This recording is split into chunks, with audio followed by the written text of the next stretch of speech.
responsibly during the COVID-19 pandemic. The IMF says corruption and unaccountability pose a serious threat to economies rebounding. Here's Andrew Lately. Track the millions.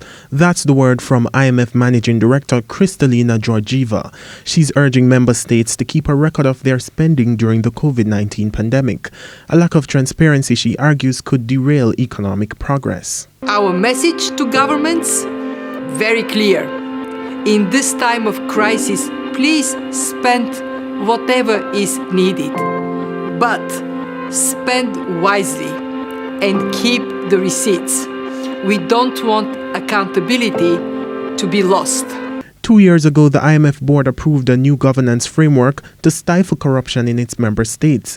Ms. Georgieva says adherence to that framework is needed now more than ever to protect the most vulnerable. Corruption is a corrosive force that hits the poor and the most vulnerable people the hardest. And it is tragic when government action is needed to save lives and protect livelihoods, but money is squandered rather than deployed for what is their priority. Despite the governance framework, civil society organizations, including Transparency International, have expressed concern regarding insufficient anti-corruption or transparency measures in the fund's emergency loans. In response, the IMF says governments receiving emergency financing have committed to adopt a range of measures. These include publishing procurement contracts online, the owners of companies receiving these contracts, and publishing independent audits of crisis mitigation spending.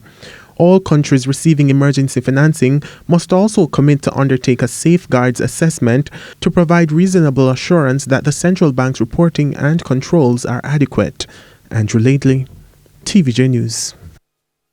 The World Bank says it has reached the limit of support it can provide to low and middle income countries recovering from the coronavirus pandemic. World Bank President David Malpass says the institution is making this declaration while acknowledging that those nations require more resources than are currently available. He says the World Bank has stretched its capacity in the commitments it has made. The bank has deployed $14 billion for emergency health response projects in 100 countries and committed to mobilize $160 billion over the next 15 months.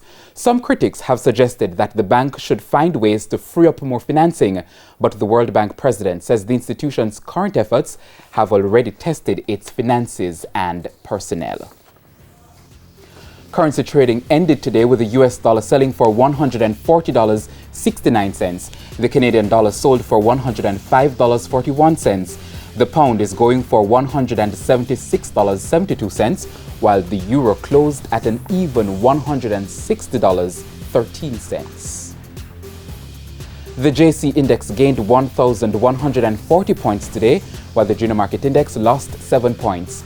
Among the winners were medical disposables and supplies, 1834 Investments, iCreate, Knutsford Express Services, and First Rock Capital Holdings. On the losing side were Jamaican Teas, The Lab, Elite Diagnostic, Express Catering, and Victoria Mutual Investments. And that's the Business Day. I'm Vashan Brown. Have a good evening.